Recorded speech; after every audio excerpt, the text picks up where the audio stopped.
ఓం శుక్లాంబరధరం విష్ణుం శశివర్ణం చతుర్భుజం ప్రసన్నవదనం ధ్యాయేత్ సర్వవిఘ్నోపశాంతయే అని స్వామివారికి నమస్కారం చేసుకుని మన బ్రహ్మసూత్రాల్లో 2 సూత్రాలు మనము పూర్తి చేసుకున్నాము. మూడో సూత్రంలోకి వెళ్ళవలసి ఉంది. ఈ లోపల రెండో సూత్రంలో చూసుకున్నవి కొన్ని చూద్దాం. ఎందుకంటే అందులోని విషయాలు మళ్ళీ మళ్ళీ ఇంకా కొంచెం విస్తారంగా లోతుగా తర్వాత సూత్రాలు చర్చిస్తూ ఉంటాయి అందుకని. రెండో సూత్రం ఏం చెప్తుందంటే జన్మ ఆది జన్మ అంటే సృష్టి, స్థితి, ప్రళయము ఇటువంటివన్నీ ఎక్కడి నుంచొస్తాయో అన్నది ఆ సూత్రము. ఎక్కడి నుంచొస్తాయో అంటే అది బ్రహ్మము అని దానికి మనము అర్థం చేసుకోవాల్సిన విషయము. దాన్నెట్లా అర్థం చేసుకుంటాము అన్నది క్వెషన్. ఒకటేంటంటే దీన్ని చాలామంది చాలా విధాలుగా అర్థం చేసుకుంటారు. ప్రధానం వల్ల అని కొంతమంది, అచేతనం నుంచి అని కొంతమంది, అణువుల నుంచని కొంతమంది, అభావం నుంచని కొంతమంది, సంసారి నుంచి అని కొంతమంది, స్వభావం నుంచని కొంతమంది, ఈశ్వరుడి వల్ల అని కొంతమంది దాన్ని అర్థం చేసుకుంటూ ఉన్నారు. ఇన్ని రకాలుగా ఎందుకు అర్థం చేసుకుంటున్నారంటే, ఉన్న విషయాన్ని వాళ్ళు ఏ యాంగిల్ నుంచి చూస్తున్నారో దాన్ని బట్టి వాళ్ళకది ఆ విధంగా అర్థమైతుంటుంది. ఉన్న ఒకటే విషయము ఎవరు చూస్తున్నారో వాళ్ళ మనస్థితి ఏంటో వాళ్ళకు ఆ విధంగా అర్థమైతుంటుంది. దీనికి ఒక ఎగ్జాంపుల్ చూసుకుందాము. 'లివ్ లైక్' అని మన గాంధీ గారి కొటేషన్ ఉంది. అది చూద్దాము.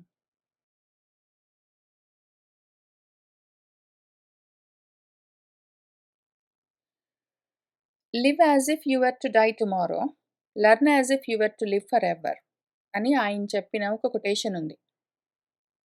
దీనికి అర్థం ఏమంటే, లివ్ యాజ్ ఇఫ్ ఎట్లా బ్రతకాలి నువ్వంటే, రేపన్నది లేనట్టు బ్రతకాలి. లెర్న్ యాజ్ ఇఫ్ చదువుకోవడం ఎట్లా అంటే, నువ్వు ఎప్పటికీ ఉంటానన్నట్టు చదువుకోవాలి అని దానికి జనరల్‌గా అర్థము. బ్రతకడం ఎట్లా అంటే రేపు లేదన్నట్టు బ్రతకాలి. చదువుకోవడం ఎట్లా అంటే ఎప్పటికీ ఉంటానని చదువుకోవాలి అని దానర్థం. ఇప్పుడు దాన్ని రజోతమో గుణాలతో ఉన్నవాళ్ళు, కర్మల్లో ఉన్నవాళ్ళు ఎట్లా అర్థం చేసుకుంటారంటే, రేపు లేనట్టు బ్రతకరా నువ్వు అంటే, ఇంక రేపు లేదు గాబట్టి ఉన్నదంతా ఇవాళే అనుభవించాలి. రేపన్నది లేదు, ఎప్పుడు చచ్చిపోతామో తెలీదు గాబట్టి అందరము ఇంక ఇవాళే ఉన్నదంతా ఇవాళే అన్నట్టు అనుభవించాలి. ఇంక ఏది వదిలిపెట్టకుండా అనుభవించాలి. ఉన్నప్పుడే అన్నీ అనుభవించాలి అని వాళ్ళకి తెలుస్తుంటుంది.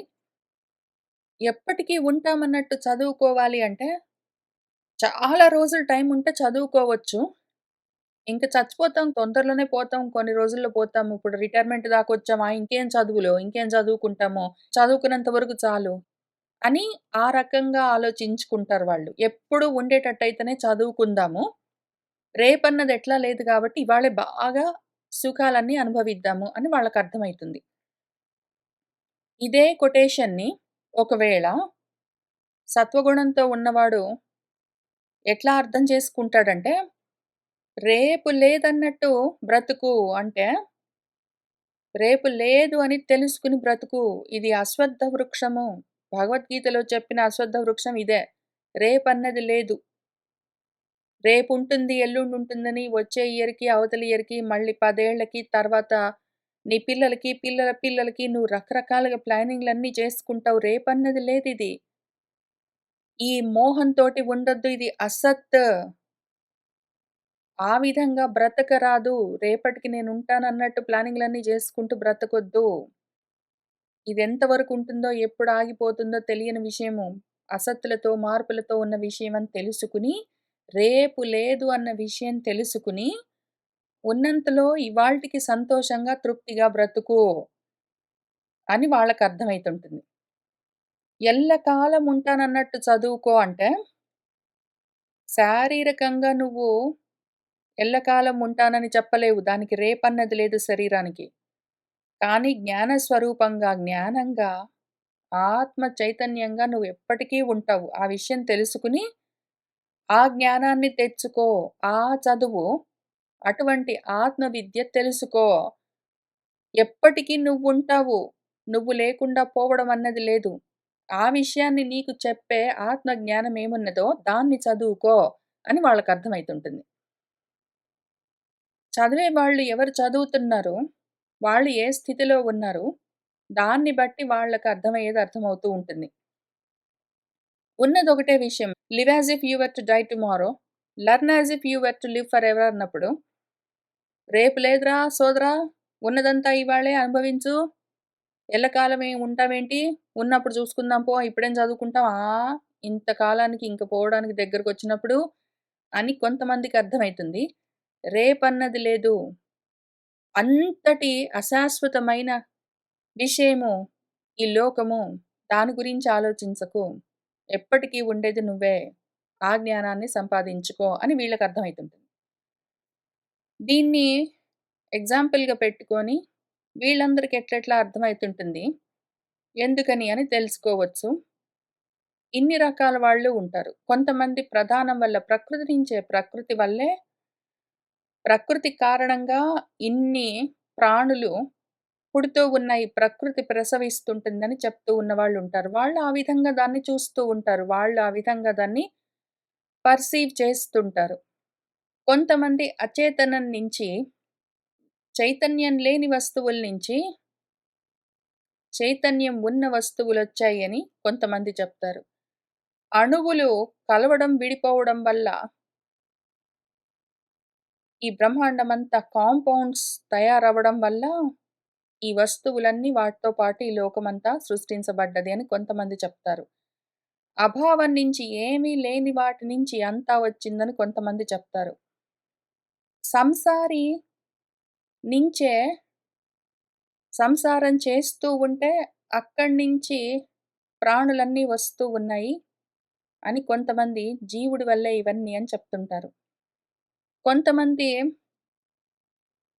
అభావం నుంచి గాదు, స్వభావం నుంచి వస్తూ ఉంటాయని చెప్తుంటారు. కొంతమంది సంసారి నుంచి గాదు, సంసారికి వ్యతిరేకంగా ఈశ్వరుడున్నాడు. ఆ ఈశ్వరుడి నుంచి ఇవన్నీ వస్తూ ఉంటాయని చెప్తుంటారు. ఎవరికి ఎట్లా అర్థమైతే అట్లా అర్థం చేసుకోవడానికి ట్రై చేస్తుంటారు. మనం ఇప్పుడిక్కడ కూర్చోవడం ఎందుకంటే, అందరికీ తలా ఒక తీరుగా అర్థమవుతున్న విషయము చాలా అనుమానాల్ని కలిగిస్తుంది. అటువంటి సంశయాలన్నిటిని నివారించుకోవడం ఎట్లా? ఉన్నది ఒక పరబ్రహ్మము అని తెలుసు. ఉన్నదంతా ఒక్కటే అని తెలుసు. దాన్ని ఏ విధంగా అర్థం చేసుకోవాలి? ఏ ప్రమాణంతో తెలుసుకోవాలి అని చూసుకుంటున్నాం మనము. ఇక్కడ కొన్ని రకాల ప్రమాణాల గురించి చెప్తూ, వాటిని ప్రతిపాదిస్తుంటారు. అవును, కాదు అని చెప్తూ ఉంటారు. ఒక ప్రమాణం ఏంటంటే, ప్రత్యక్ష ప్రమాణం. ప్రత్యక్షంగా చూడగలిగితే తెలుసుకోవడము చాలా సులభము. అట్లా తెలుసుకోవచ్చు గదా! ఎందుకంటే ఇది ఎప్పుడూ ఉన్న వస్తువే కదా! ఎప్పుడూ ఉన్న వస్తువుని ప్రత్యక్షంగానే తెలుసుకోవచ్చు కదా! అంటే అవును. కానీ దానికున్న ప్రాబ్లమ్ ఏంటంటే ఎప్పుడూ ఉన్న వస్తువు బ్రహ్మ పదార్థము. కానీ అది ఇంద్రియ గోచరం కాదు. కాబట్టి ఎప్పుడూ ఉంటుంది. దాన్ని ఇంద్రియాలతో తెలుసుకోలేము. కాబట్టి ప్రత్యక్ష ప్రమాణం కొంతవరకే హెల్ప్ చేస్తుంది. రెండోది అనుమాన ప్రమాణము. అనుమాన ప్రమాణం కూడా చాలా వరకు హెల్ప్ చేస్తుంది. ఏ నిమిత్తము కారణం లేకుండా ఈ మొత్తం బ్రహ్మాండం ఎట్లా నడుస్తున్నది? మామిడి చెట్టుకు మామిడి కాయలే ఎట్లా కాస్తున్నాయి? చెట్టు నుంచి చెట్టే ఎందుకొస్తున్నది? రామచిలుక నుంచి ఇంకొక రామచిలుకే ఎందుకొస్తున్నది? ఏ కారణం చేత మనందరము భూమి మీద ఇక్కడే ఉన్నాము, ఎగిరి ఎటో పడిపోకుండా? ఏ కారణం చేత నీళ్లు కిందికే ప్రవహిస్తున్నాయి? ఇవన్నీ కారణం లేకుండా అకారణంగా యాదృచ్ఛికంగా జరగట్లేదు కదా! ఇవన్నీ ఒక పద్ధతి ప్రకారం జరుగుతున్నాయి. కాబట్టి జరిపిస్తున్నవాడొకడు ఉండిండొచ్చు అని అనుమాన ప్రమాణంతో మనం దాన్ని కనుక్కోవచ్చు. అది దాని స్వభావము. నీళ్లు కిందికి పారడం దాని స్వభావము. అగ్ని కాల్చడం దాని స్వభావము. పక్షులు ఎగరడం వాటి స్వభావం. అంటే స్వభావం అయితే అయింది కానీ ఒక విశిష్టమైన పద్ధతి ప్రకారం జరుగుతున్నాయి గదా! ఒక దేశం, ఒక కాలం, ఒక నిమిత్తాన్ని బట్టి ఆ పనులు ఆ విధంగా జరుగుతున్నాయంటే, అది దాని స్వభావం ఎట్లా జెప్తాము? ఆ స్వభావాన్ని తయారు జేసిన వాడెవడు? ఆ స్వభావాన్ని ఆ విధంగా నిర్దేశించిన వాడెవరు? అని తెలుసుకోవలసి ఉంటుంది. కాబట్టి అనుమానంతో కొంతవరకు తెలుసుకోవచ్చు. కానీ అనుమానం వల్ల పూర్తిగా తెలియదు మనకి. ఎందుకంటే ఇవన్నీ జరగడానికి కారణం ఏదో మహాశక్తి ఉండిండొచ్చు. అంతవరకు మనకు తెలుస్తుంది. కానీ ఆ చేస్తున్న శక్తిమంతమైన వస్తువేమి? అది ఒకటా? రెండా? నాలుగా? చాలా ఉన్నాయా? ఏ రూపంగా ఉన్నాయి? ఎక్కడున్నాయి? ఏమి? దాన్నెట్లా తెలుసుకోవాలి అన్న విషయాలు ఓన్లీ అనుమానం వల్ల మనకు తెలియవు. నీళ్ళన్నీ కిందికే ప్రవహిస్తాయి. చెట్లన్నీ పైకే పెరుగుతాయి. లేతే పక్కకు పాకుతాయి. మనుషులందరూ నిటారుగా నడుస్తారు. జంతువులన్నీ అడ్డంగా నడుస్తుంటాయి. అని ఈ మాత్రం తెలిసి వీటన్నిటిని నియమిస్తున్నవాడు ఒకడున్నాడు అని అంతవరకు తెలుసుకుంటే అయిపోలేదు గదా! వాడెవరు అని చెప్పలేదు అనుమాన ప్రమాణము. కాబట్టి అది గూడా కొంత దూరం తీసుకెళ్తుంది. అక్కడికి ఆపేస్తుంది మనల్ని. మూడో ప్రమాణము ప్రత్యక్షము, అనుమానం అయిపోయిన తర్వాత ఆగమ ప్రమాణం ఉంటుంది. వేదము. వేదం కూడా బ్రహ్మను ఎట్లా అర్థం చేసుకోవాలి? ఎట్లా ఉంటాడు? దాని లక్షణాలేంటి? గుర్తులేంటి? గుణాలేంటి? అని నేర్పిస్తుంటుంది. ఆ జ్ఞానం కల్పిస్తుంటుంది. కానీ అది గూడా చాలా దూరం వెళ్ళలేదు. అది గూడా రకరకాలుగా చెప్తుంది. దాన్ని ఇందాక మనం చూసుకున్నట్టు 'లివ్ యాజ్ ఇఫ్' అని కొటేషన్‌లో చూసుకున్నట్టు ఎవరు చూస్తుంటారో వాళ్ళకది ఆ తీరున అర్థమైతుంటుంది. కాబట్టి అది గూడా కొంత దూరం తీసుకెళ్తుంది. ఆ తర్వాత మళ్ళీ మనం బుద్ధిని ఉపయోగించుకొని ఆలోచించుకోవాల్సొస్తుంది. ఈ 3 విషయాలకి మన శంకర్ల వారు ఉదాహరణలు చెప్తూ వచ్చారు. ప్రత్యక్ష ప్రమాణము మనకెక్కువగా పనికెందుకు రాదంటే, ఒక్కొక్కసారి కళ్ళ ముందు ప్రత్యక్షంగా కనిపిస్తున్న స్థాణువుని పొడుగ్గా ఉన్న బండరాయిని చూసి దూరం నుంచి ఒక్కొక్కసారి మనిషా? అదేమైనా చెట్టా? ఇంకేమైనానా? అని అనుకుంటాము. కళ్ళతోటి చూసిన దాన్ని కూడా మనం నమ్మలేము ఒక్కొక్కసారి. కాబట్టి ప్రత్యక్ష ప్రమాణాలు మామూలుగా లౌకికంగా గూడా మనకెక్కువగా హెల్ప్ చేయవు. ఒక్కొక్కసారి మనమే కన్‌ఫ్యూజ్ అవుతూ ఉంటాము. అటువంటి భ్రమలుంటే మనము బ్రహ్మను తెలుసుకోలేము. కాబట్టి ప్రత్యక్ష ప్రమాణం ఇటు లౌకికంగా, అటు పారమార్థికంగా అంత ఎక్కువగా కంప్లీట్‌గా హెల్ప్ చేయలేదు. రెండోది అనుమాన ప్రమాణము ఇది అవునా? కాదా? అని అక్కడ మంట ఉంటేనే పొగ వస్తుంది కాబట్టి ఇక్కడ పొగ కనిపిస్తుంది. కాబట్టి మంట ఉండుంటుంది అని అనుమానంతోటి కనిపెట్టొచ్చు లౌకికంగా. అందులో గూడా ప్రాబ్లమ్ ఏంటంటే, ఏ రకమైన మంట? ఎక్కడి నుంచొస్తుంది? ఎందుకొస్తుంది? అది ఎట్లా ఉంది? అని దాని స్వరూప స్వభావాలేమి మనకు తెలియవు. ఊరికనే పొగ చూసి అక్కడ ఉంటుందిలే అనుకుంటాము. కాబట్టి మనకు లౌకికంగా కూడా అనుమాన ప్రమాణం కంప్లీట్ ఇన్ఫర్మేషన్ ఇవ్వదు. అట్లానే పారమార్థికంగా పరబ్రహ్మం గురించి కూడా అది ఇవ్వలేదు. Complete information. ఇంక మూడోది ఆగమ ప్రమాణంతో తెలుసుకోగలమా? ఆగమ ప్రమాణము ఇటువైపు లోకం వైపు ఇట్లా చెయ్యి, ఇట్లా చెయ్యొద్దు అని లోకంలో వ్యవహారాల గురించి గూడా విధి నిషేధాలుంటాయి. అటువైపు పరబ్రహ్మం గురించి గూడా అది హింటింగ్ అంతా చేస్తున్నట్టు అనిపిస్తుంది. ఒకవేళ చదివేవాళ్ళు వాళ్ళు ఏ విధంగా చదువుతున్నారో వాళ్ళకట్లా అర్థమైతుంటుంది. కాబట్టి ఇది గూడా దానంతట అది అదొక్కటే కంప్లీట్‌గా చదివిన ప్రతి వాళ్ళకు ఒకటే విధంగా ఇన్ఫర్మేషన్ ఇవ్వలేదు. చదువుకునే వాళ్ళకు వేరు వేరుగా అర్థమైతుంది. ఇన్ని ప్రాబ్లమ్స్ ఉన్నాయి మరి. ప్రతిదానికి ఏ ప్రమాణాన్ని చూసుకుందామన్నా, ఆ ప్రమాణంలో ఏదో ఒక లోటున్నది. కంప్లీట్‌గా ఆ బ్రహ్మ పదార్థం గురించి అనుమానం లేకుండా యదార్థంగా ఉన్నది ఉన్నట్టు అది చెప్పలేకపోతూ ఉన్నది ఏ ప్రమాణమైనా సరే. మరైతే ఏం చెయ్యాలి అంటే, ఇంక ఈ ప్రమాణాలన్నీ దూరం నుంచి చూసి మనము ఊహించుకోవడం గాదు. యాక్చువల్‌గా ఉన్న వస్తువుని ఉన్నట్టు తెలుసుకున్నామనుకోండి. ఇప్పుడు ఒకవేళ ప్రత్యక్షంగా కళ్ళ ముందు ఒక రాయి కనిపిస్తుందనుకోండి. దాన్ని మనము చెట్టా, మనిషా, ఇంకేమైనానా అని అనుమానిస్తే దగ్గరికి వెళ్లి చూసామనుకోండి అది రాయే అని రూఢిగా తెలుస్తుంది. అట్లానే మనము వేదాలు చదువుకొని ఇదా? అదా? ఇదా? అదా? అని ఇన్ని రకాలుగా ఆలోచించుకొని బాగా విచారించుకుని ఇది అని రూఢిగా తెలుసుకుంటే యథార్థము తెలుస్తుంది. లేదా అనుమానంతోటి అది పొగ కనిపిస్తుంది, అది అగ్ని ఉండిండొచ్చు గాదు. దగ్గరికి వెళ్లి చూడొచ్చు. లేకపోతే అదిగో నక్షత్రాలన్నీ ఏ ఆధారం లేకుండా ఎట్లా నిలబడి ఉన్నాయి, భూమంతా ఎట్లా తిరుగుతుంది అని ఇంత ఆలోచించుకోవడం కాదు. అసలు మనమే బ్రహ్మం అయ్యామనుకోండి. అప్పుడు అదంతా ఎట్లా జరుగుతుంది? ఇంక మనకి వేరే ప్రమాణం అవసరం లేదప్పుడు. అనుభవమే ప్రమాణము. కాబట్టి ఉన్న విషయాన్ని, ఇంద్రియ అగోచరమైన విషయాన్ని తెలుసుకోవడానికి అన్నిటికన్నా ముఖ్యమైన ప్రమాణమేమి అంటే, ఇంక తిరుగులేని ప్రమాణము అనుభవమే. అయితే ఆ అనుభవమన్న ప్రమాణము రావడం కన్నా ముందు కావలసిన జ్ఞానముంటుంది. ఆ జ్ఞానము ఈ మిగిలిన 3 రకాల ప్రమాణాలు ఇవ్వగలుగుతాయి. జ్ఞానేన ప్రమాణేన అని ఇదే బ్రహ్మసూత్రాల్లో మనకింతకన్నా ముందు చెప్పినట్టు, ఈ 3 రకాల జ్ఞాన ప్రమాణాలతో నాలుగో రకము అనుభవ ప్రమాణాన్ని మనము సాధించుకోవచ్చు. దగ్గరికి వెళ్లి చూస్తే అదేంటో తెలిస్తే యథార్థ వస్తు జ్ఞానము, వస్తు యాదాత్మ జ్ఞానం కలిగితే, ఇంకా తర్వాత మన బుద్ధి పెట్టి ఉపయోగించి ఆలోచించుకోవాల్సిన అవసరం ఉండదు. బుద్ధి ఎంతవరకు వస్తు యాదాత్మ జ్ఞానం కలిగేంత వరకు పురుష బుద్ధి అపేక్షం.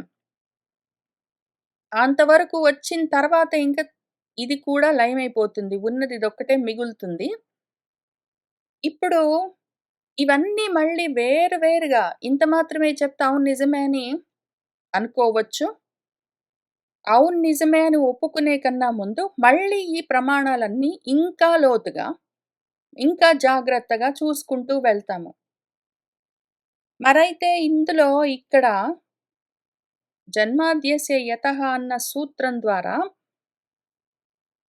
అనుమాన ప్రమాణమే చెప్తూ ఉన్నారేమో కదా! అంటే అనుమాన ప్రమాణం గురించి కాదు. వేదాంత వాక్య ప్రదర్శనార్థం చెప్తున్నారు అని మన సిద్ధాంతి చెప్తున్నారు. ఏ వేదాంత వాక్యాలను ఈ సూత్రంలో చూపిస్తున్నారు అంటే ఇక్కడ కొన్ని చూపించారు. ఉదాహరణగా మిగిలిన వేద వాక్యాలను, మంత్రాలను మనం కూడా చూసుకుంటూ, అర్థం చేసుకుంటూ వెళ్ళవలసి ఉంది. కొన్ని చూపిస్తారు. మిగిలినవన్నీ మనం తెలుసుకుంటూ ఉండాలి. మనం తెలుసుకోవాల్సిందేంటి? నిత్య శుద్ధ బుద్ధ ముక్త స్వభావ సర్వజ్ఞ స్వరూప కారణ విషయమొక వస్తువున్నది. దాన్ని తెలుసుకోవడము మనం ఇక్కడ చేస్తున్న పని. ఎందుకు అంటే జిజ్ఞాస. జిజ్ఞాస వస్తువుని తెలుసుకోవడం కోసము మనకి జిజ్ఞాస కలిగింది. అందుకని ప్రయత్నం చేసుకుంటున్నాము. అది మన సాధన. ఇప్పుడు మూడో సూత్రం చూద్దాము. మూడో అధికరణము శాస్త్ర యోనిత్వ అధికరణమని మూడోది. ఈ అధికరణంలో కూడా మనకు ఒకే ఒక సూత్రం ఉన్నది శాస్త్ర యోనిత్వాత్ అని. ఇందులో ముఖ్యంగా అనుమాన ప్రత్యక్ష ప్రమాణాలు కాకుండా ఆగమ ప్రమాణము శాస్త్ర ప్రమాణాన్ని చర్చిస్తారు. అది ఎందుకు, ఏమి అని చూసుకుంటూ వెళ్దాము. జగత్కారణత్వ ప్రదర్శనేన సర్వజ్ఞం బ్రహ్మ ఇది ఉపక్షిప్తం. పైన జన్మాద్యస్య యతః అన్న సూత్రం ద్వారా జగత్కారణత్వ ప్రదర్శనేన జగత్తుకి కారణమేమి, జగత్ అన్న కార్యానికి కారణమేమి, జగత్ అన్నది ఎఫెక్ట్, దాని కాజ్ ఏమి అని చూపిస్తూ వచ్చారు. దాని చేత జగత్తుకి కారణము బ్రహ్మము అని ఎట్లైనా తెలుస్తుంది. అది కాక ఇంకొక విషయం గూడా మనకర్థమైంది దానివల్ల. జగత్‌కి కారణమైన బ్రహ్మ సర్వజ్ఞమై ఉన్నది. ఎందుకు అంటే బ్రహ్మకు 2 లక్షణాలున్నాయి. సర్వజ్ఞత్వం, సర్వశక్తిమంతం అయి ఉండాలి ఆ పరబ్రహ్మము.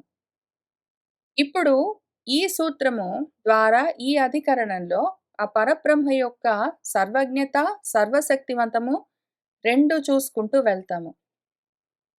పోయిన సూత్రంలో జగత్ కారణం చెప్పి కాబట్టి ఆ బ్రహ్మ అందుచేత సర్వజ్ఞుడు అని ఉపక్షిప్తం చెప్పబడ్డది.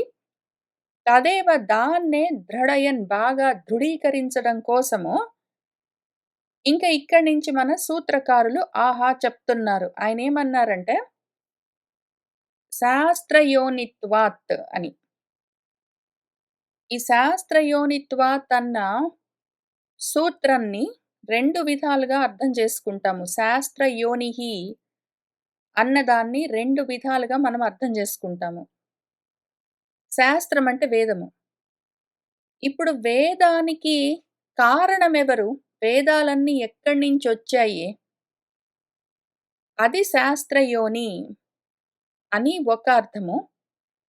ఈ శాస్త్రాల ద్వారా తెలియబడేది బ్రహ్మము. కాబట్టి బ్రహ్మాన్ని తెలుసుకోవడానికి శాస్త్రమన్నది కారణము, ప్రమాణము అని ఒక అర్థము. శాస్త్రాలు బ్రహ్మ నుంచి వచ్చాయి అని ఒక అర్థము. బ్రహ్మ శాస్త్రం చేత తెలియబడే వస్తువు అని ఒక అర్థము. 2 విధాలుగా దాని వ్యుత్పత్తితో మనకు అర్థాలు చెప్తూ ఉన్నారు మన భాష్యకారులు. అది చూసుకుందాము. महतः ऋग्वेदादेः शास्त्रस्य अनेकविद्यास्थानोपबृंहितस्य प्रदीपवत् सर्वार्थ अवज्योतिनः सर्वज्ञकल्पस्य योनिः कारणं ब्रह्म. శాస్త్రయోనిః అంటే శాస్త్రస్య యోనిః అని దాని వ్యుత్పత్తి. శాస్త్రం యొక్క కారణము. శాస్త్రము ఎక్కడి నుంచి వచ్చింది? శాస్త్రం అంటే మన వేదమంతా కార్యమైతే పైన శ్లోకంలో జన్మాద్యస్య యతః అన్నప్పుడు బ్రహ్మాండమంతా ఎక్కడి నుంచి వచ్చిందో అది బ్రహ్మ అని తెలుసుకున్నాము. జగత్తంతా బ్రహ్మాండమంతా కార్యమైతే దానికి కారణము బ్రహ్మ అని అందులో చూసుకున్నాం రెండో సూత్రంలో. ఇప్పుడు వేదాలన్నీ ఎక్కడి నుంచొచ్చాయో ఆ వేదాలన్నీ కార్యమైతే ఆ వేదాలు వచ్చిన కారణము అవెక్కడి నుంచొచ్చాయో ఆ కారణము అది బ్రహ్మ అని ఇక్కడ చూస్తున్నాము. ఈ శాస్త్రం అంటే ఏమి అని ముందు చూద్దాము. అనేక విద్యాస్థాన ఉపబృంహితస్య అనేక విద్యాస్థానాలది. ఆ వేదం అంటే ఎన్నో విద్యాస్థానాలుంటాయి. అందులో వేదము అన్న దాంట్లో అసలే ముందు 4 వేదాలు. 4 వేదాలు మళ్ళీ వేరు వేరుగా స్థానాలు ఒక్కొక్క దానికి ఒక్కొక్క విషయము స్పెసిఫిక్‌గా ఉంటుంది. ఇవి కాక మళ్ళీ ఉపవేదాలుంటాయి. అంగాలుంటాయి. ఉపాంగాలుంటాయి.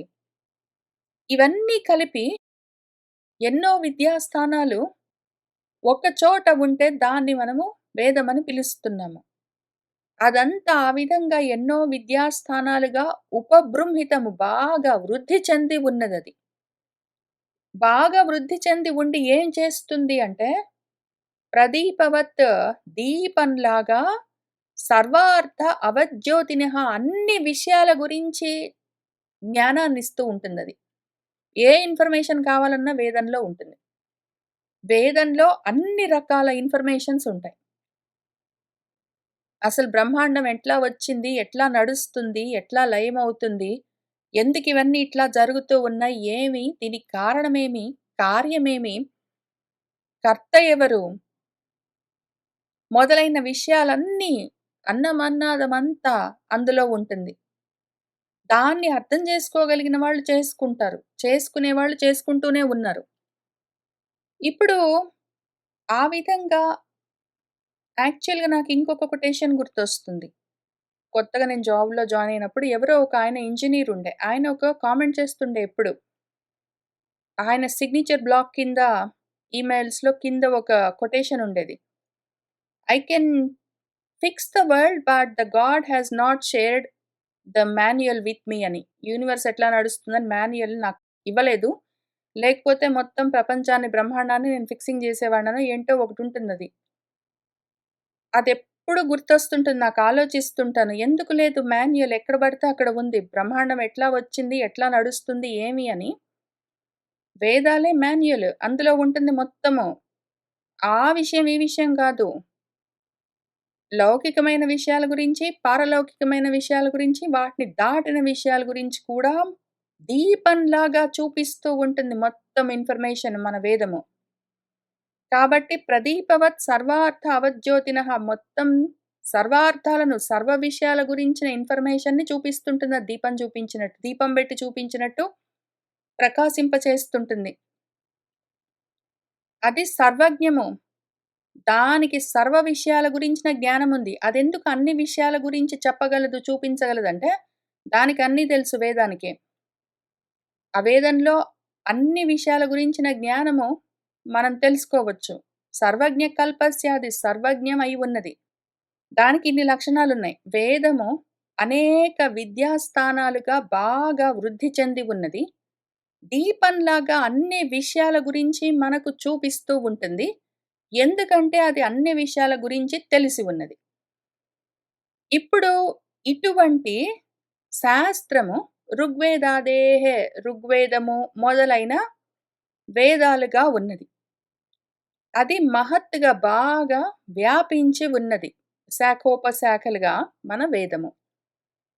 ఇప్పుడు అటువంటి శాస్త్రస్య ఆ శాస్త్రము యొక్క యోనిహి అంటే కారణము మన బ్రహ్మ అని శాస్త్రయోనిత్వాత్ అన్న సూత్రానికి కొంతవరకు అర్థము. శాస్త్రయోనిహి అంటే శాస్త్రస్య యోనిహి.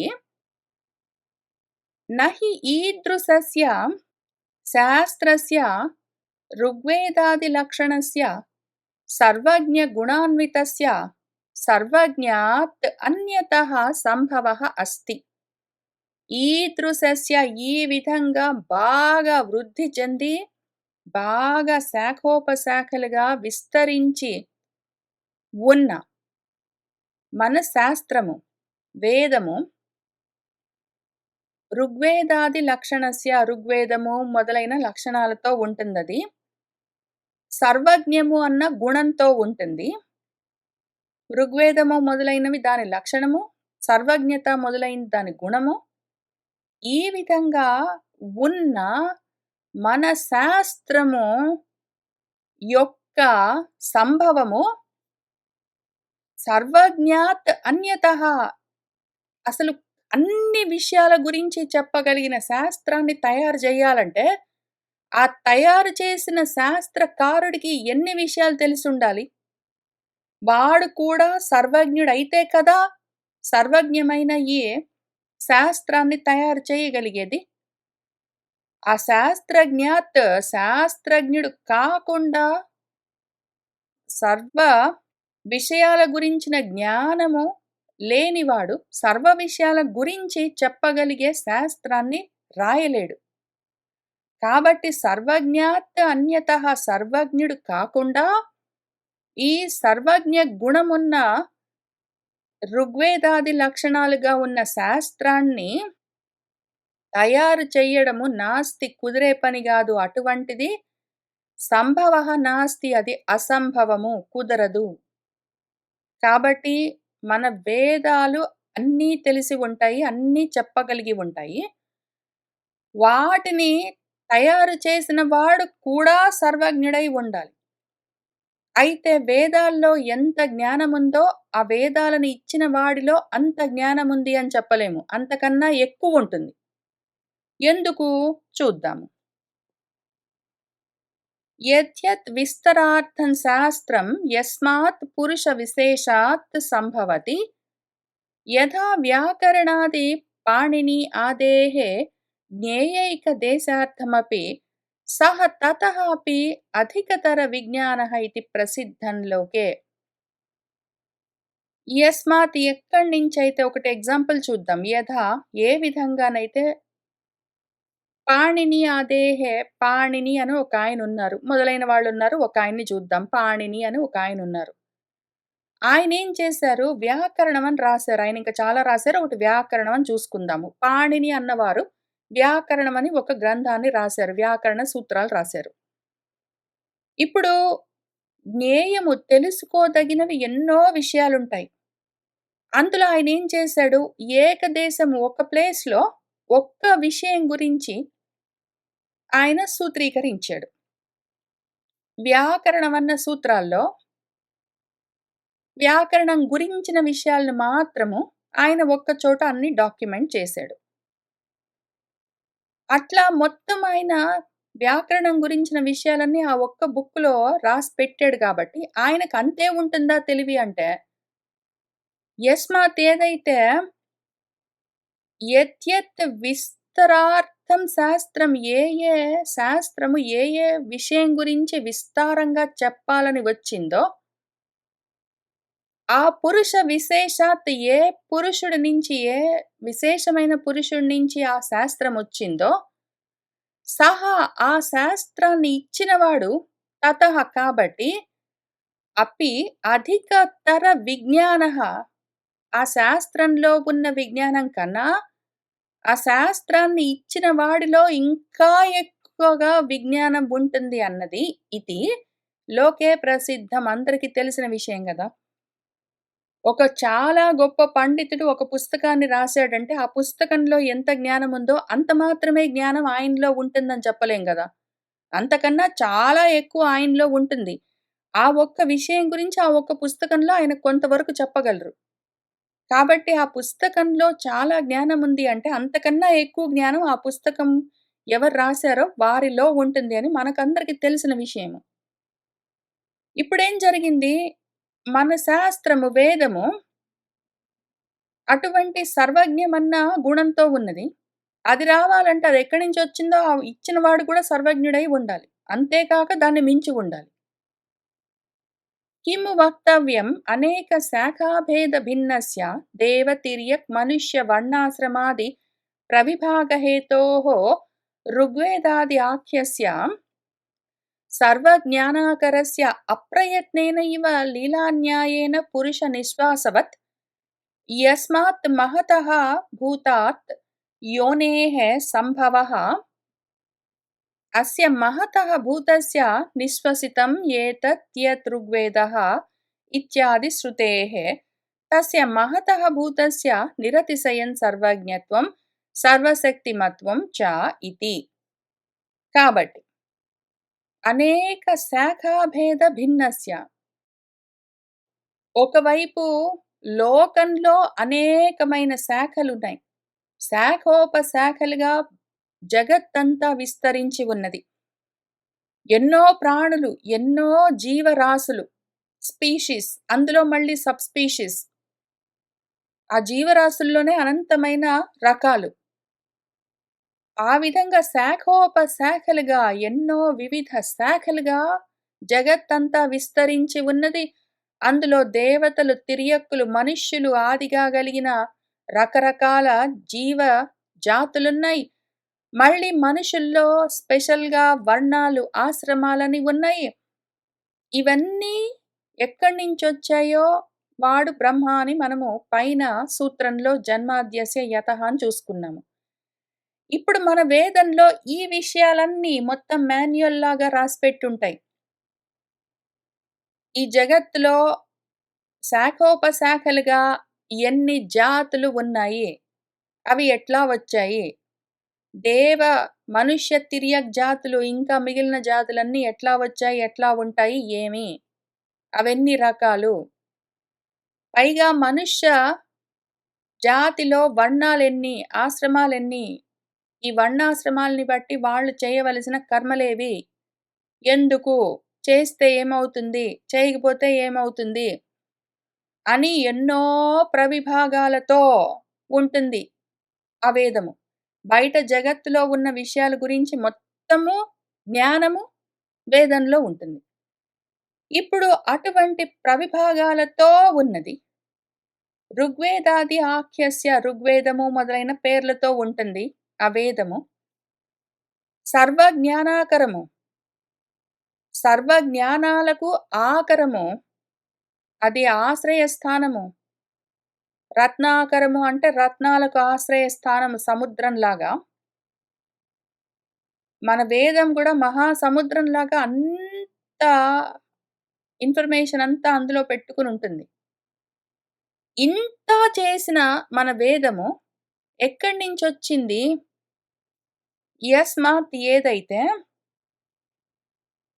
ఒక మహతః భూతాత్ ఒక మహత్ భూతమున్నది. ఆ మహత్ భూతము అప్రయత్నంగా అనుకోకుండా, ఏ ప్రయత్నం లేకుండా లీలాన్యాయేన లీలగా, అవలీలగా పురుష నిశ్వాసవత్ ఏదో మనుషులు ఊపిరి వదిలినట్టు. ఉచ్ఛ్వాస అంటే ఊపిరి లోపలికి తీసుకోవడం. నిశ్వాస అంటే బయటికి వదలడం. ఏదో మనుషులు ఊపిరి బయటికి వదిలినట్టు ఒక్కసారి ఊపిరి బయటికి వదిలితే అందులో నుంచి అది యోనేహే అది కారణంగా ఈ మొత్తము ఇంత జ్ఞానానికి ఆకరమై ఉన్న, సర్వజ్ఞానాలకు ఆకరమై ఉన్న ఆ శాస్త్రం మొత్తము సంభవించిందిట. అదెట్లా తెలుసు మనకు అదట్లా వచ్చింది అని? ఏదో పురుష నిశ్వాసంలో నుంచి ఇవంతా అప్రయత్నంగా వచ్చాయి మొత్తం శాస్త్రం వేదమంతా అని మనకెట్లా తెలిసిందంటే, బృహదారణ్యకోపనిషత్తులో అస్య మహతః భూతస్య మహద్భూతమున్నదొకటి. దాని యొక్క నిశ్వసితం అది నిశ్వసిస్తే, ఊపిరి బయటికి వదిలితే, అందులో నుంచి వచ్చింది ఏతత్ ఋగ్వేదః ఇతి. అక్కడి నుంచి అది ఊపిరి వదిలితే, ఆ ఊపిరిగా వచ్చింది. ఆ మహద్భూతం యొక్క ఊపిరిగా ఈ వేదమంతా వచ్చింది అని బృహదారణ్యకోపనిషత్తు చెప్తూ ఉన్నది. కాబట్టి చాలా ప్రయత్నం చేసి, ఎంతో తాపత్రయపడి, కొన్ని సంవత్సరాలు దీక్షగా, వ్రతంలాగా, తపస్సులాగా కూర్చొని కష్టపడి రాసింది కూడా గాదు. ఏదో ఒక ఊపిరి పీల్చుకుని వదిలినంత సునాయాసంగా ఇంత సర్వజ్ఞమైన వేదాన్ని ఇవ్వగలిగిన వాడుంటే, అటువంటి వాడు ఎంత జ్ఞానం కలిగిన వాడు, ఎంత శక్తిమంతుడై ఉండాలి. వాడికి ఎంత శక్తి ఉండాలి. అంత అవలీలగా ఊపిరి వదిలినంత ఈజీగా ఇంతటి జ్ఞానాన్ని ఇవ్వగలిగాడంటే. కాబట్టి తస్య మహతః భూతస్య ఆ మహద్భూతం యొక్క నిరతిశయమైన, అతిశయం అంటే దాటి ఉండడము. నిరతిశయం అంటే ఇంక దీన్ని మించిన సర్వజ్ఞత్వం గాని, సర్వశక్తిమత్వం గాని ఇంక లేవు అని చెప్పుకోవాలి మనము. కాబట్టి కిము వక్తవ్యం ఇంక చెప్పేదేమున్నది? మామూలుగా ఒక పుస్తకం రాయాలంటేనే 2, 3 విషయాలు చూసుకున్నాం మనము. ఒకటి, ఒక గ్రంథం ఎవరైనా రాస్తున్నారంటే, ఆ గ్రంథంలో నిక్షేపించబడ్డ జ్ఞానం కన్నా గూడా, ఆ గ్రంథకర్తలో ఉన్న జ్ఞానము చాలా ఎక్కువగా ఉంటుందదొక విషయం. గ్రంథకర్త చాలా తాపత్రయపడి ఎంతో కాలం శ్రమించి రాయవలసి ఉంటుందది రెండో పని. ఆ గ్రంథకర్త రాసిన గ్రంథంలో ఒక్క రకమైన ఇన్ఫర్మేషన్ ఉంటుంది. మన శాస్త్రంలో, మన వేదంలో ఒక్క రకం ఇన్ఫర్మేషన్ గాదు, శాఖోపశాఖలుగా అన్ని రకాల ఇన్ఫర్మేషన్ ఉంటుంది. రెండోది, అంతటి జ్ఞానాకరాన్ని తయారు చేసిన వాడు అంతకన్నా ఎంతో ఎక్కువగా జ్ఞానవంతుడై ఉండాలి. మూడోది, ఇంత చేసి ఎంతో తాపత్రయపడి రాయలేదు.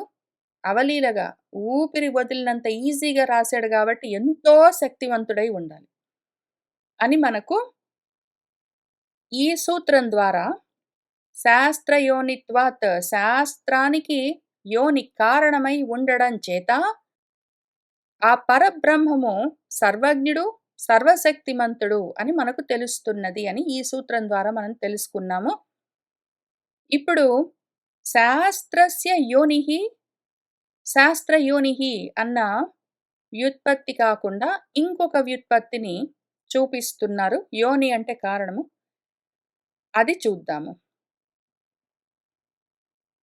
అథవా యథోక్త ఋగ్వేదాది శాస్త్రం యోనిః కారణం ప్రమాణమస్య బ్రహ్మణః యథావత్ స్వరూపాధిగమే.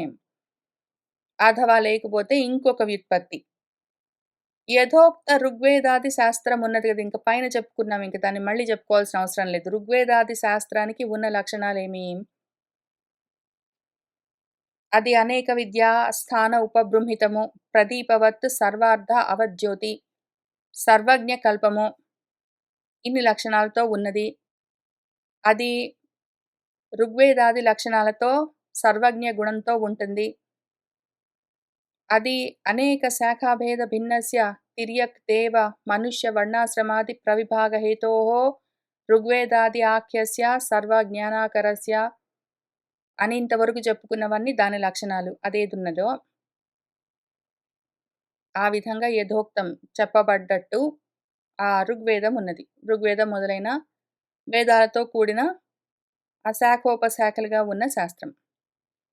ఇప్పుడు ఈ శాస్త్రము కారణమయింది. ఇంతకుముందు పైన ఈ పారాగ్రాఫ్ వరకు శాస్త్రము కార్యము.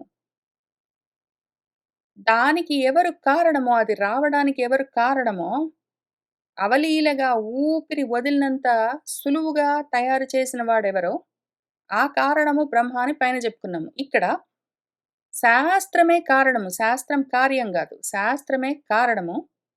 యోనిః కారణం. దేనికి?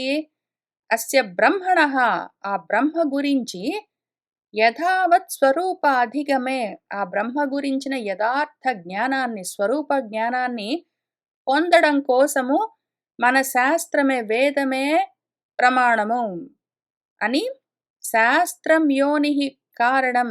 శాస్త్రం యోనిః, శాస్త్రయోనిః అని ఇక్కడ వ్యుత్పత్తి చెప్తున్నారు.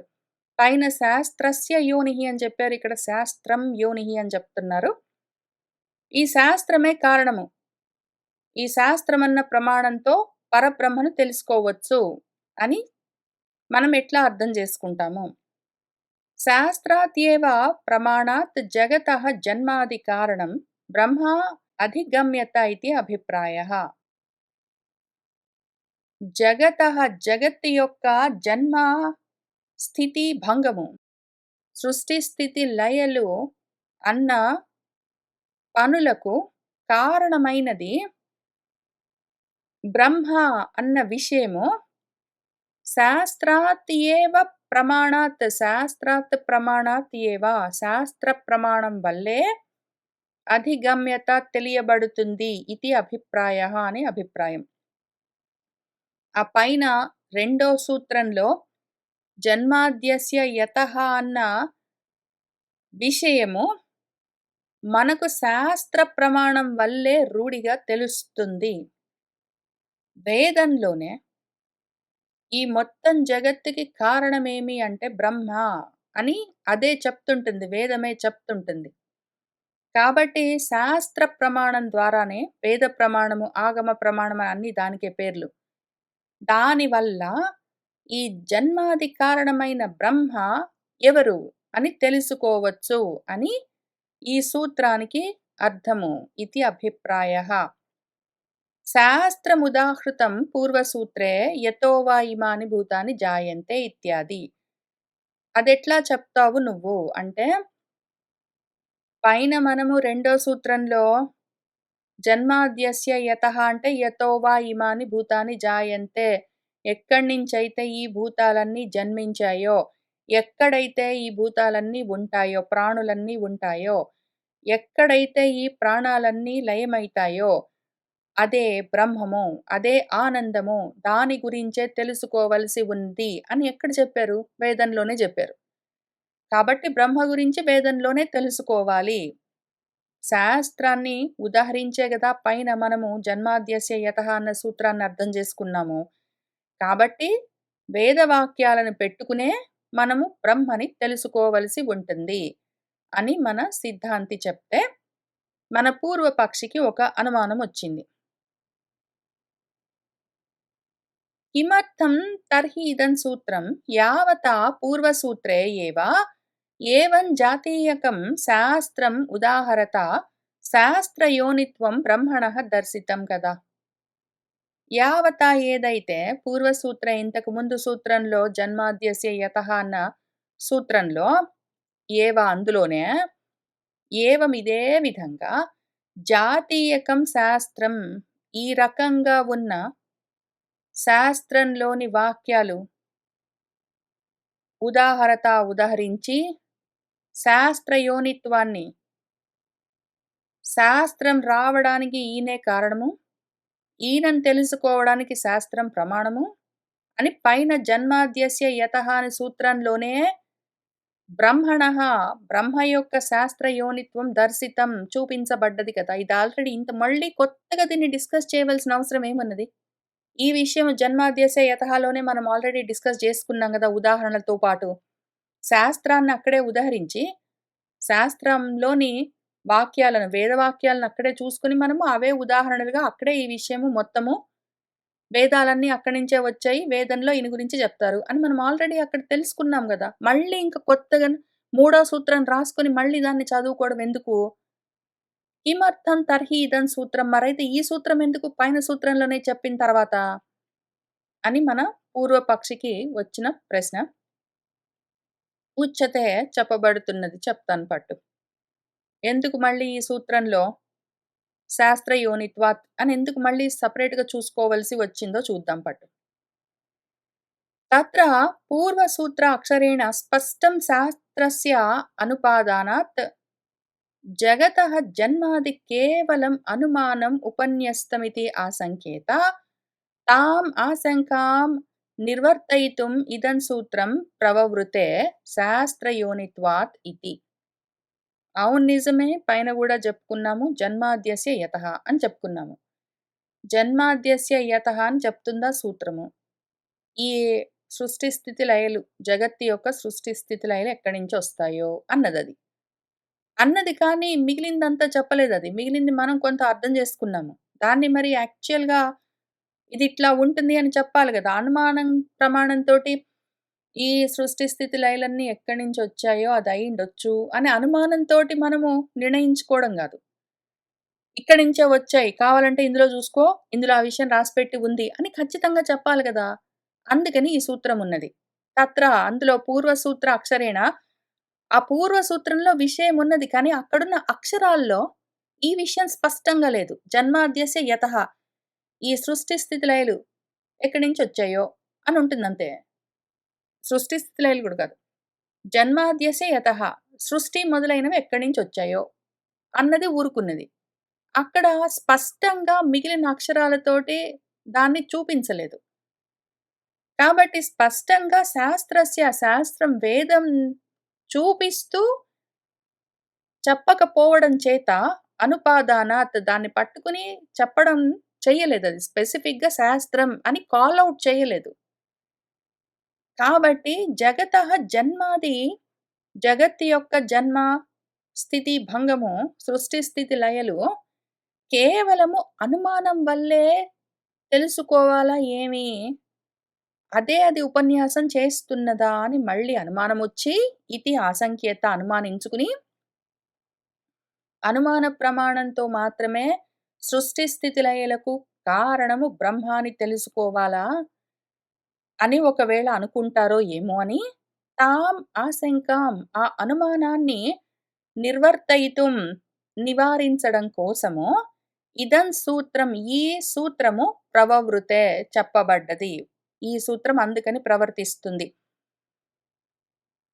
సృష్టి స్థితి లయలు ఎక్కడి నుంచి వచ్చాయో అంటే జగత్తు యొక్క సృష్టి స్థితి లయలు బ్రహ్మం నుంచి వచ్చాయి అన్న విషయము ఎక్కడి నుంచి తెలుస్తుంది?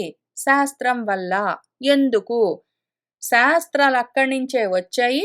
శాస్త్రాలు అదే విషయాన్ని చెప్తాయి అని స్పెషల్‌గా శాస్త్రం గురించి చెప్పడం కోసమే వేదం అని స్పష్టంగా అక్షరాలతో చెప్పడం కోసమే శాస్త్రయోనిత్వాత్ అన్న సూత్రమొచ్చింది అంటూ, ఆ సూత్రానికి భాష్యాన్ని ముగిస్తున్నారు మన భాష్యకారులు.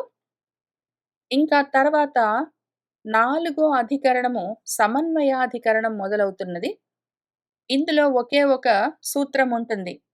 తత్తు సమన్వయాత్ అని. తత్ పదార్థం ఏమి అని దాన్ని సమన్వయం చెయ్యడం ఉంటుంది. ఇది కొంచెము భాష్యము ఎక్కువగా ఉంటుంది. ఈ సూత్రానికి పైగా అధికరణానికి కూడా భాష్యం రాశారు ఉపోద్ఘాతంలాగా. సూత్రానికి ఉపోద్ఘాతంలాగా ముందు భాష్యం ఇచ్చి, తర్వాత సూత్ర భాష్యాన్ని ఇచ్చారు మన భాష్యకారులు. అది చూసుకుంటూ కొంతవరకు వెళ్దాం ఇవాళ.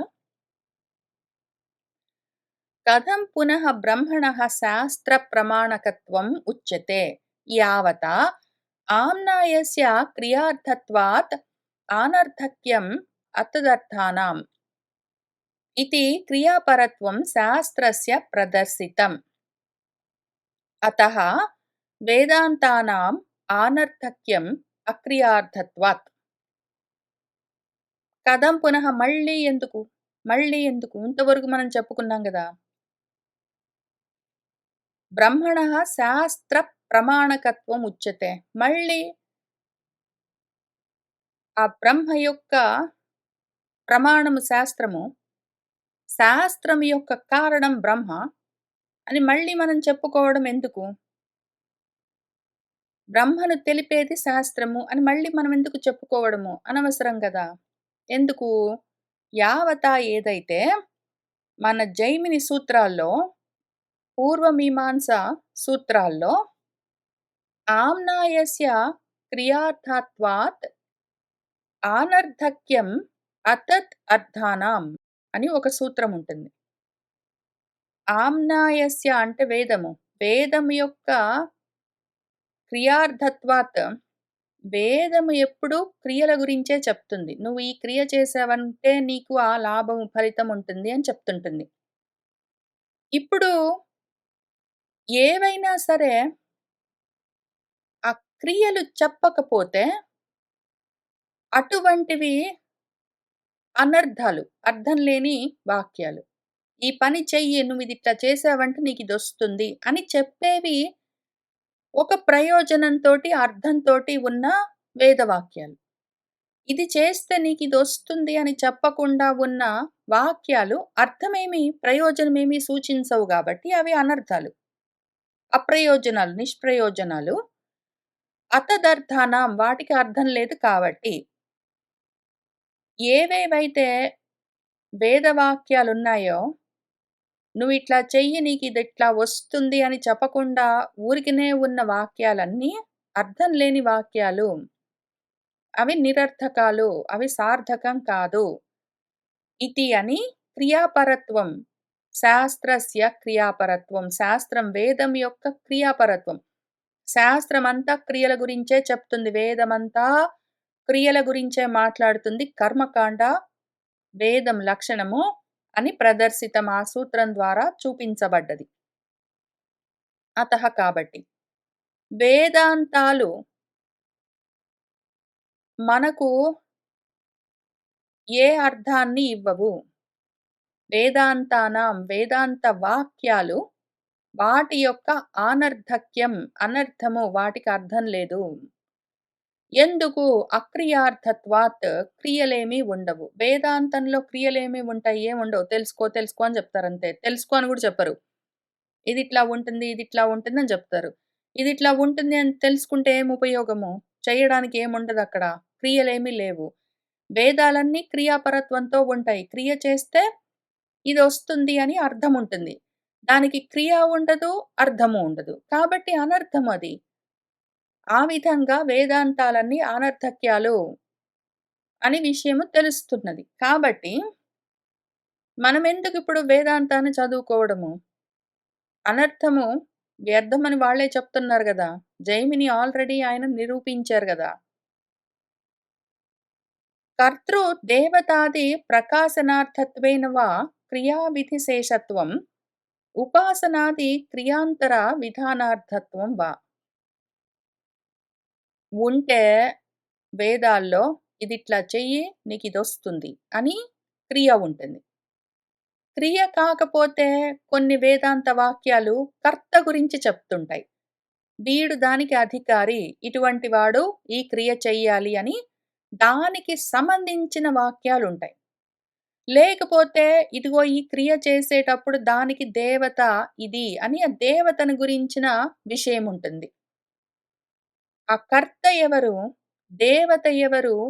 ఆదిగా గలిగిన ఆ కర్మకు సంబంధించిన విషయాలను ప్రకాశింపచేయడం కోసము, తెలియజేయడం కోసం అదే అర్థంగా కొన్ని వేద వాక్యాలుంటాయి.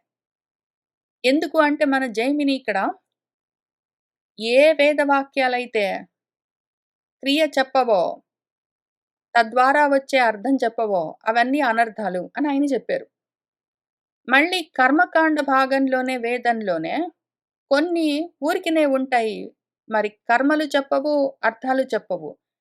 మరి అట్లాంటివన్నీ వ్యర్థమేనా ఆ వేద వాక్యాలన్నీ అంటే కాదు.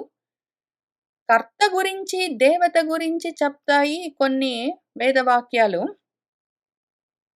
లేకపోతే క్రియా విధి శేషత్వం. ఈ క్రియ ఈ విధంగా చెయ్యాలి అని చెప్తాయి. లేదా ఉపాసనాది క్రియాంతర విధానార్థత్వం. ఉపాసన మొదలైన క్రియలు ఇవన్నీ కూడా మళ్ళీ అసలు ఒరిజినల్ క్రియకు అంగాలుగా ఉంటాయి. కాబట్టి ఆ విధానాలనైనా చెప్తాయి. ఏదో ఒక విధి ఉండాలి. ఇంతకీ ఏదో ఒక విధి ఉండాలి. వేదమున్నదంటే ఒక విధి ఉంటుంది. వేదమున్నది అంటే అది విధి చెప్తుంటుంది. ఈ విధంగా చెయ్యాలి అని చెప్పడానికే కదా వేదమున్నది. కాబట్టి ఇదిట్లా చెయ్యనైనా చెప్పాలి డైరెక్ట్‌గా. అవన్నీ క్రియను చెప్పే క్రియార్థత్వకమైన వాక్యాలు. లేదా కర్తని చెప్పాలి. లేదా దేవతని చెప్పాలి. లేదా విధి చెప్పాలి. లేదా ఉపాసన చెప్పాలి. ఏదో ఒకటి ఆ క్రియకు సంబంధించిన విషయాలు చెప్పాలి.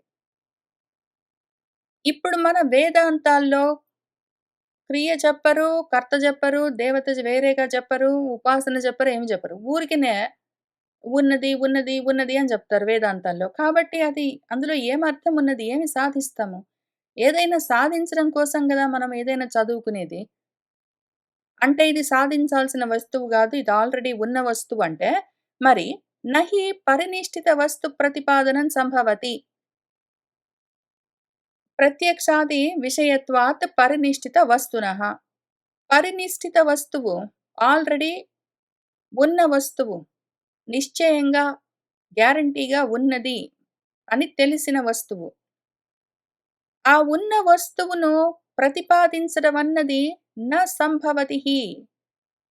ఉన్న వస్తువు గురించి మళ్ళీ కొత్తగా చెప్పడము, ప్రతిపాదించడం ఎందుకు? మళ్ళీ వ్యర్థమే గదా! అదే నేను జెప్తున్నాను అని చెప్తున్నారు జైమిని. పైగా ఉన్న వస్తువైతే ప్రత్యక్షాది విషయత్వాత్ పరినిష్ఠిత వస్తునః. ప్రత్యక్షాది ప్రమాణాలతో తెలిసిపోతూనే ఉంటుంది. దానికి మళ్ళీ వేదంలో రాసిపెట్టడం ఎందుకు? ఇదిట్లా ఉంటుంది అని. తెలిసే విషయమైతే ఉన్న విషయమైతే తెలిసిపోతూనే ఉంటుంది. దాన్ని మళ్ళీ ఇట్లా ఉంటుంది అని ప్రతిపాదించడం ఎందుకు? దానివల్ల ఏమి సాధిస్తాము? తత్ప్రతిపాదనే చ హేయోపాధేయరహితే పురుషార్థ అభావాత్. ఆ విధంగా ప్రతిపాదిస్తే బ్రహ్మ పదార్థం ఇట్లా ఉంటుంది అని చెప్పిందనుకో వేదము. చెప్తే వేదాంతము ఏం ఉపయోగము? ఆ బ్రహ్మ పదార్థము హేయము, వదిలిపెట్టవలసిన విషయమూ గాదు. ఉపాధేయము, పట్టుకోవలసిన విషయమూ గాదు. కొత్తగా దాన్ని పట్టుకోవడానికి ఏమీ లేదు. దాన్ని మనం వదిలిపెట్టింది గూడా లేదు. మనం వదిలిపెట్టలేదు, కొత్తగా పట్టుకోవాల్సిన అవసరం లేదు. ఎప్పుడూ ఉన్న విషయము. ఎప్పుడూ ఉన్న విషయము పురుషుడు ఎట్లా సాధించుకుంటాడు? అర్థమేమున్నదందులో? ఇది నేను సంపాదించుకుంటాను అని వాడు ప్రయత్నం చేసి దాన్ని సంపాదించుకుంటే ఏదో ఒక అర్థం ఉంటుంది, ప్రయోజనం ఉంటుంది, లాభం ఉంటుంది. ఇక్కడ ఏమన్నా ఆల్రెడీ ఉన్నదంటివే నువ్వు. అది సిద్ధంగా ఉన్నది, భూతమది అని చెప్పావు. మనం వదిలిపెట్టలేదు, దాన్ని పట్టుకోవాల్సిన అవసరం లేదని జెప్పావు. మరట్లాంటిది ఉన్నది అని చెప్పడానికి వేదాంత వాక్యాలు మళ్ళీ అన్నీ రాసుకోవడం ఎందుకు? వ్యర్థం గదా! మళ్ళీ దాన్ని కూర్చొని చదువుకోవడం ఎందుకు? మళ్ళీ దానికి జిజ్ఞాస ఎందుకు? వ్యర్థం గదా! అతః ఏవ సహ అరోదీత్ ఇతి ఏవమాదినాం అనర్థక్యం మా భూతితి. మళ్ళీ ఆయన ఆలోచించుకున్నాడు. సరే వేదాంతం లోని కొన్ని వాక్యాలు చాలా భాగం వాక్యాలన్నీ ఉన్నది అని చెప్పడానికి ఉంటుంది. కర్తృత్వం లేదు, కర్త లేడు, దేవత లేదు, ఏమీ లేదు ఉన్నది అని చెప్పడం కోసం ఉంటుందక్కడ. అట్లాంటివి కొన్ని కర్మ భాగంలో గూడా కర్మకాండ భాగంలో గూడా ఉంటాయి. అందులో ఏముంటుందంటే ఒకటి సహ అరోదిత్ ఆయన ఏడ్చాడు అనుంటుంది. ఇంకా కొంచెం విషయం ఉంటుందక్కడ. ఒకానొక సమయంలో దేవతలందరూ అగ్నిని ఏంటో ఆపితే, అడ్డగిస్తే ఆయనకి కోపమొచ్చి, ఆయనకి ఏడుపొచ్చింది. ఆయన ఏడుస్తే, ఆయన కళ్ళలో నుంచి నీళ్లు కారి అవి కింద పడ్డాయి. అది వెండయ్యింది. ఆ వెండి అందుకని ఎప్పుడు దానం చెయ్యరాదు. చేసిన వాళ్ళింట్లో ఏడాది తిరిగేలోగా అందరూ ఏడుస్తూ ఉంటారు అని ఏంటో ఉంటుంది. ఇందులో చేసేదేమున్నది? ఊరికే ఇన్ఫర్మేషన్ చెప్తుందక్కడది. కాబట్టి కర్త లేదు, కర్మ లేదు, సాధించవలసిన విషయము లేదు, ఏమీ లేదు. మరట్లాంటివి కూడా మరి కర్మకాండ భాగంలో ఉన్నాయి గదా! ఇవన్నీ కూడా అనర్థమే గదా మరి. అర్థం లేని వేదవాక్యాలే గదా అని అంటారు మళ్ళీ. ఇతి ఏవం ఈ విధంగా ఆదీనాం ఇంతే గాకుండా ఇట్లాంటివి కొన్ని మాటలు, వేద వాక్యాలున్నాయి. అవన్నీ కూడా అనర్థమైపోతాయి. అర్థం లేనివైపోతాయి. అవి ఆనర్థక్యం మా భూతీతి అనర్థం పాలైపోకుండా ఉండాలి అని ఆయన ఆలోచించుకుని, సరే ఇంకొక సూత్రం రాద్దామని ఆయన ఇంకొక సూత్రం రాశారు. విధినా తు ఏకవాక్యత్వాత్ స్తుతి అర్థేన విధినాం స్యు. విధిన ఒక విధి ఉన్నదనుకోండి. ఈ విధంగా చెయ్యాలి అని కర్మ చెప్తూ ఉంటుంది. దాంతో పాటు దాని ముందో వెనకాల వేరే వాక్యాలున్నాయనుకోండి. అవన్నీ ఈ వాక్యంతో కూడి ఒకటే వాక్యంలాగా ఉన్నదనుకోండి. అప్పుడు ఇట్లా చెయ్యాలి అని కర్మ ఏది చెప్తున్నదో, కర్మ చెయ్యడం గురించి ఉన్న వేద వాక్యమేమున్నదో, ఆ వాక్యం యొక్క గొప్పతనాన్ని స్తుతిస్తూ, దాన్ని ఎక్స్‌ప్లెయిన్ చేస్తూ ఇంకేవైనా వేద వాక్యాలు దాని చుట్టుపక్కలుంటే అవి కర్మ, కర్త, దేవత, ఉపాసన ఏమి చెప్పకపోయినా పర్వాలేదు. ఇది చాలా గొప్పది అని చెప్పినా సరే దాన్ని స్తుతిస్తూ, దాని గురించి ఇంకా కొంచెం ఎక్కువగా వివరణ ఇస్తూ ఒకవేళ ఉంటే గూడా పర్వాలేదు. అప్పుడు అవి కూడా విధిలో భాగమే అయి ఉంటాయి. కాబట్టి అవి అనర్థం కావు అని ఆయన జైమిని ఆయన సూత్రంలో రాసుకున్నారు. ఇది స్థావకత్వేన అర్థవత్వం ఉక్తం. స్తుతి చేస్తూ ఉండడం వల్ల కర్మ చెప్తూ ఉన్న వేదవాక్యం చుట్టుపక్కల ఉండడం వల్ల, ఇవి కూడా అర్థవంతమైవి ఉంటాయి. అనర్థమేం కావు అని చెప్పబడ్డది అక్కడ. ఇప్పుడు మంత్రాణాం చ ఇషేత్వ ఇత్యాదీనాం క్రియా తత్సాధనాభిధాయిత్వేన కర్మ సమవాయిత్వం ఉక్తం. ఇషేత్వ మొదలైన కర్మలన్నీ ఉంటాయి. క్రియలు, దాన్ని సాధించే వాక్యాలు ఇవన్నీ కర్మతో కూడి ఉంటాయి. అటువంటి మంత్రాలన్నీ వేదాల్లో ఉంటాయి. అవి డైరెక్ట్‌గా కర్మ చెప్పకపోయినా గూడా, కర్మకు సంబంధంగా ఉండే వాక్యాలు కాబట్టి అవి గూడా అర్థంతో ఉంటాయి. మరైతే వేదాంతంలో చెప్పిన వాక్యాల్లో కూడా ఈ రకంగా విధి గురించి ఎక్కడో చోట విధి ఉంటే మిగిలినవన్నీ దానికి అటాచ్ అవ్వచ్చు గదా! కాబట్టి అనర్థం ఎందుకైతాయి? వేదాంత వాక్యాలు కూడా డైరెక్ట్‌గా కర్మ చెప్పకపోయినా కూడా వేదాంత వాక్యాలకు అర్థముంటుంది అని చెప్తారేమో అని ఆలోచించుకుని, న క్వచిదపి వేదవాక్యానాం విధి సంస్పర్శం అంతరేణ అర్థవత్తా దృష్టోపపన్నా వా. మళ్ళీ ఎక్కడైనా వేదవాక్యాల్లో విధితో కూడి ఉంటే, అర్థంతో కూడి ఉంటాయి అన్నవి తెలుస్తుంటాయి. ఈ విధంగా చూస్తే ఇప్పుడు ఈ సూత్రం కింద, ఈ రెండో సూత్రం కింద 2 అంటే ఇక్కడ చెప్పిన దాంట్లో రెండోది. జైమిని చెప్పిన ఈ సూత్రం కింద ఎక్కడో దగ్గర కర్మ ఉండి దాని చుట్టుపక్కల అవతల, ఇవతల ఉన్న వేదవాక్యాలన్నీ దాని గురించి ఏమైనా చెప్తే అప్పుడు అవి కూడా అనర్థం కావు అని చెప్తే, ఇంకా అట్లాంటప్పుడు వేదంలో ఎక్కడ అనర్థాన్ని సూచించే వేదవాక్యాలు ఉండవు గదా! అట్లాంటివి ఇంకెక్కడా ఉండవు. న చ పరినిష్ఠితే వస్తుని విధిః సంభవతి క్రియా విషయత్వాత్ విధేః. ఇప్పుడు మన ఆలోచనేంటంటే, పరినిష్ఠితే వస్తుని ఆల్రెడీ ఉన్న వస్తువు. దాన్ని కొత్తగా సాధించేది లేదు. పరినిష్ఠితే వస్తుని ఆ పరినిష్టమైన ఆల్రెడీ ఉన్న వస్తువు, దాన్ని సాధించడమన్న విధి న సంభవతి జరగదు. క్రియా విషయత్వాత్ విధేః. విధి ఉన్నది అంటే ఎప్పుడైనా క్రియా విషయం ఉండాలి. వేదాంతము క్రియ గురించి చెప్పదు. అది కర్మకాండ గాదు. అది జ్ఞానకాండ. అయితే జ్ఞానకాండలో కూడా ఎక్కడో ఒక చోట ఒక కర్మ ఉంది అంటే మిగిలిన జ్ఞానకాండలోని మొత్తం అందులో పైగా వేదమంతా ఒకటే గదా! 2 రకాలుగా జూసుకోవచ్చు. వేదమంతా ఒకటే గదా! కర్మకాండలో కర్మలుండి, జ్ఞానకాండలో జ్ఞానం గురించి చెప్తే, ఆ జ్ఞానకాండలో కర్మలు లేకపోయినా గూడా అందులో ఉన్న వేదవాక్యాలన్నీ కర్మకాండకు సంబంధించినవే కాబట్టి, అవి కూడా అనర్థం కాదు. వాటికి కూడా అర్థము, ప్రయోజనం ఉన్నది అని ఒకటి. రెండోదేంటంటే, మళ్ళీ ఇందులోనే మన జ్ఞానకాండలోనే ఎక్కడో దగ్గర ఉపాసనో ఏదో ఒకటి ఉంటే అది కూడా కర్మే కదా! కాబట్టి మిగిలిన వేదవాక్యాలన్నీ దానికి సంబంధించినవే కాబట్టి, అవి కూడా అనర్థం కాదు, అర్థవంతమే అని చెప్తారు అని ఆలోచించుకుంటూ ఏం చెప్తున్నారంటే, క్రియా విషయత్వం ఉండి తీరాల్సిందే విధికి.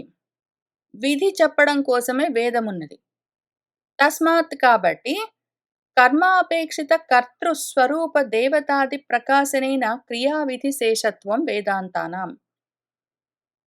అందుకని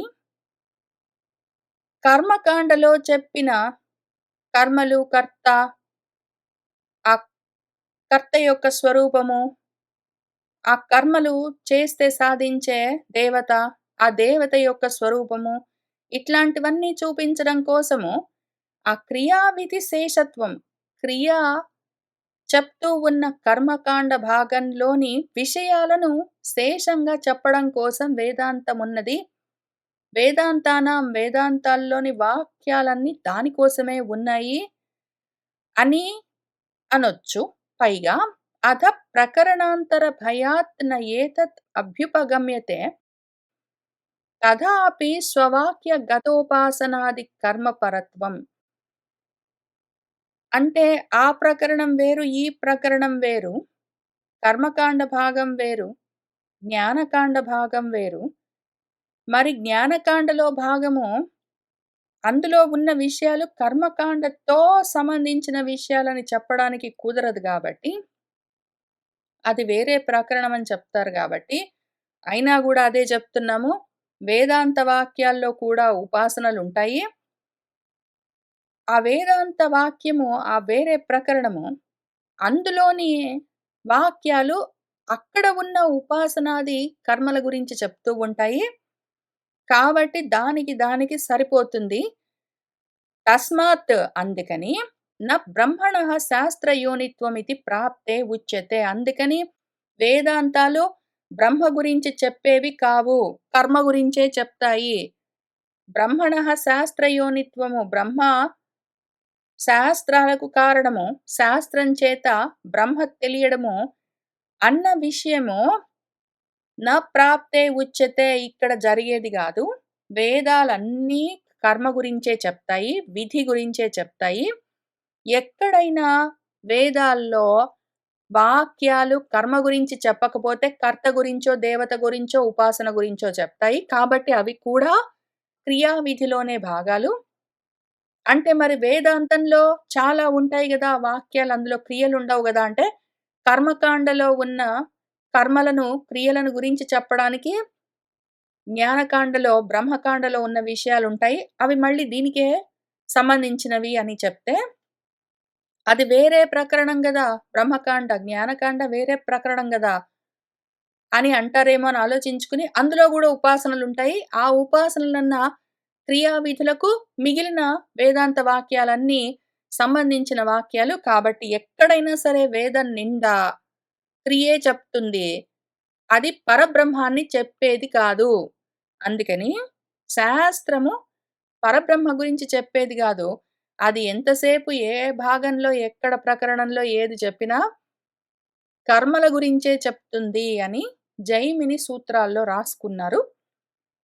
అదింతవరకు ధర్మశాస్త్రం గురించి చెప్పి, జైమిని సూత్రాల గురించి చెప్పి, ఏ విధంగా మన వేదమన్న శాస్త్రము పరబ్రహ్మనే చూపిస్తున్నది అని ఈ తత్వ సమన్వయాత్ అన్న సూత్రంలో చెప్తూ ఉంటారు. దాన్ని మనము వచ్చే వారం వచ్చి కలిసి కూర్చొని, కలిసి చదువుకుంటూ ముందుకు వెళ్దాము. సర్వం శ్రీకృష్ణ పరబ్రహ్మ పాదారవిందార్పణమస్తు.